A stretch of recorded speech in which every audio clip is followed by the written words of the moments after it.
Hello, welcome back to the Four County Real Estate Show. I'm your host, Kevin Carey with Caliber Home Loans. I've got Chris Thompson here with me today. Chris is with Remax and the Chris Thompson team. Correct.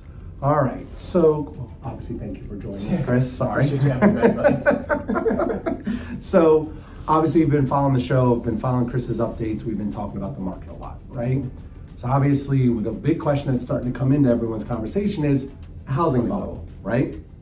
So what we're here to talk about today is 2006 was the last bubble that we had that was a major bubble, compared to where we are today in that conversation and what that looks like. Is it going to be same type of decline, that type of thing? So Chris, go and start talking a little bit about, let's go back, right? Let's go back to 2006 and what created that bubble, and then we'll get into what we're looking at today in 2021. Right.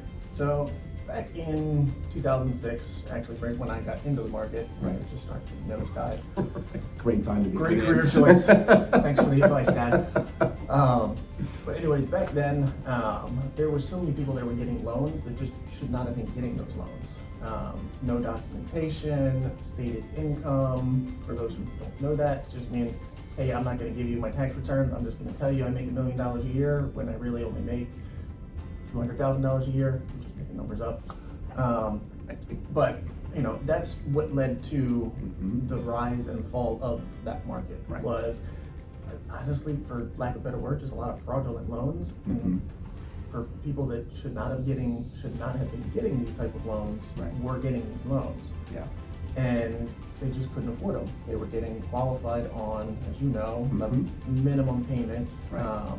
If they worked on an ARM, I think the big one was the 5-1 ARM. And what an ARM is, an adjustable rate mortgage, which means your interest rate's set for a certain amount of time, and then it will adjust based on what the market conditions are bearing at the time. Sorry. Go ahead. So qualifying for a house, they were qualifying on that bare minimum payment, and then 5 years later, that payment was going to go up.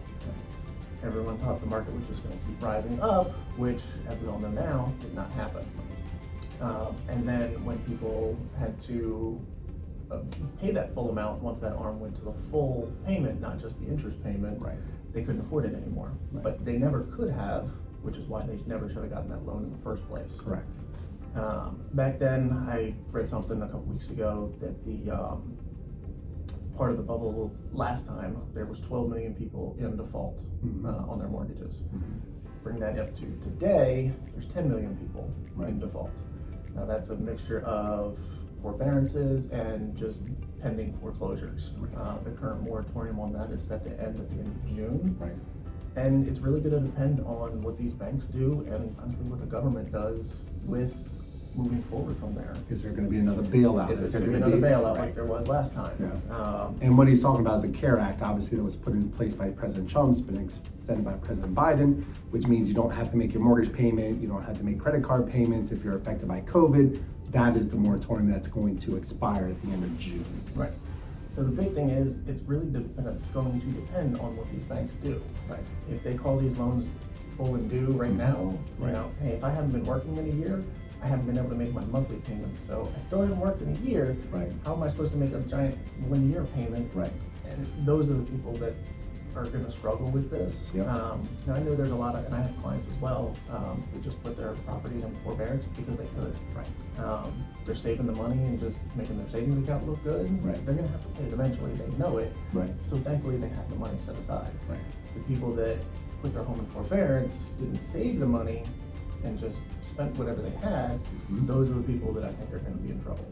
Yeah. No different than back in '06. You can't use your home as an ATM machine. Right. You can't get it twice. Right.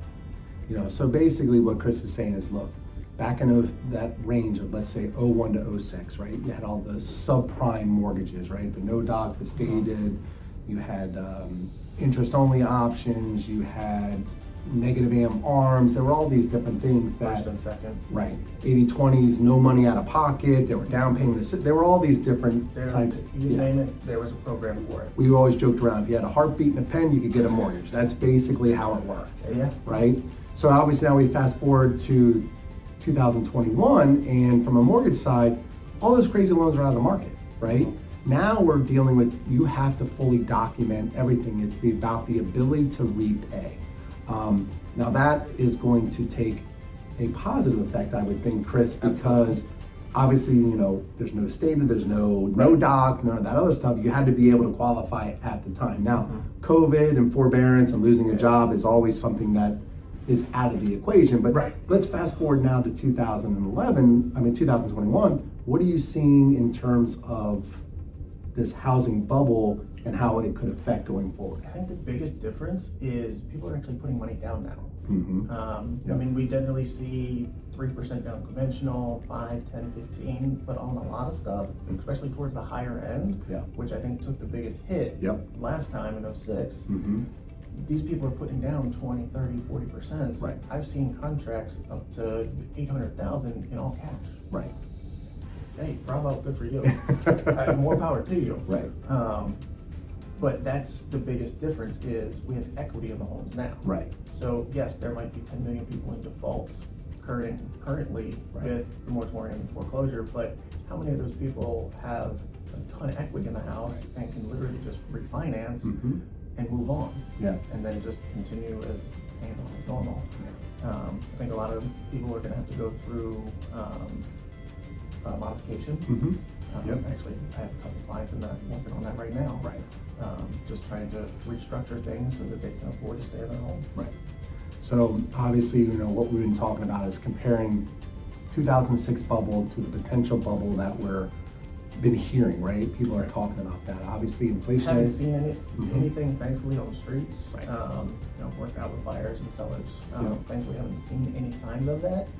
But we'd be naive not to think that, what comparisons are there, what comparisons aren't there. Right. Just kind of trying to foreshadow as if we get too far, so to speak, over our skis. Yeah. We don't want to fall. Right. So, Chris, first of all, great information. So just to kind of summarize for you real quick, obviously crazy loans, 06, and what we say in our side is not a lot of skin in the game, right? There was these 100% 80/20s, down payment assistance programs. I mean, people were buying houses with literally no money out of pocket. Whereas you fast forward to 2021, people have skin in the game. More people are putting more money down. There's a liquidity there that wasn't there in 2006, which allows people that if their house, let's say the house market goes up by 20%, and it does reversal for 20%, you're putting 20% down, you shouldn't be underwater, you should be even. Whereas back when the market went up by 30 and dropped by 30, it was a huge difference because people were, and people were qualifying based on not being able to make the real payment, whereas now it's all full documentation. So, Chris, look, great information. Thank you very much for being here. If you liked it, hit the subscribe button down below, and thank you very much for joining us today. Take care. All right, bye-bye.